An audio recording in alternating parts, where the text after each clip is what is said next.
So I'm here with Mark Hindle from Nokia, who's literally just stepped off the Games and Brands panel, and I've nabbed him to ask him about what he does at Nokia, and maybe to tell us a little bit about why Nokia are so heavily involved in Social Media Week.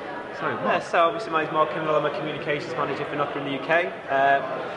Amongst my many jobs, I look after a lot of the UK social media presences, so launched the Facebook and the Twitter accounts for Nokia UK last year. So obviously social is a very important part of my job, and I think it should be an important part of everyone's job now. It's, you know, we're constantly on and there to respond, react and engage with our consumers. So Social Media Week is obviously a great thing because it gives not only people like myself who are quite involved in social media a chance to speak to people that are also passionate about it, but it lets us branch out and speak to people that are also maybe not quite as knowledgeable but interested. So yeah, it's a great thing.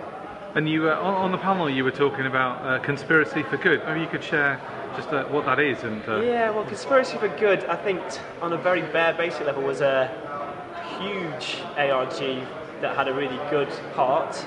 I think if you was to use the terms that we used on the marketing level, it was a kind of social benefit entertainment experience where Tim Kring, the guy that wrote Heroes, wrote a whole story that intertwined between the real world and the online world, and we used our services like Hobby Maps and the Hobby Store games to kind of help bring this story to life with a technology called Point and Find, where you'd walk along when you get your phone and you virtually point it at things that weren't really there, say a mural, or it could be a camera or a sign, and then the clues would pop out and people would do, you know, these kind of trails around London discovering clues based on the story of Tim Kring. But obviously we had things like actors and guys walking around with Uzi machine guns trying to bundle you in the back of a lorry, so it was quite an interesting story. Yeah, it must have been quite interesting from a communications point of view. Yeah, exactly. Obviously getting clearance from the local council with 12 guys running around with machine guns was always quite a fun experience, but we pulled it off, which is a good thing.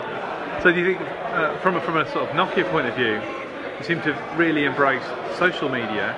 Is that going to marry up with the specs that are going into the phones, the new technologies going into the phones, are those enabling social?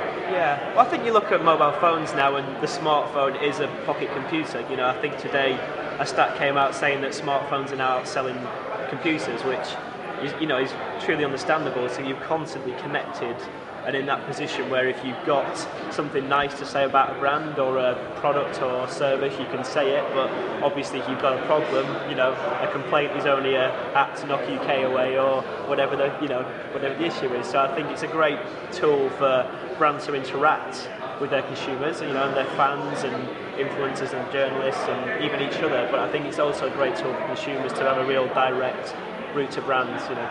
Brilliant. Thanks very much. No worries, pleasure.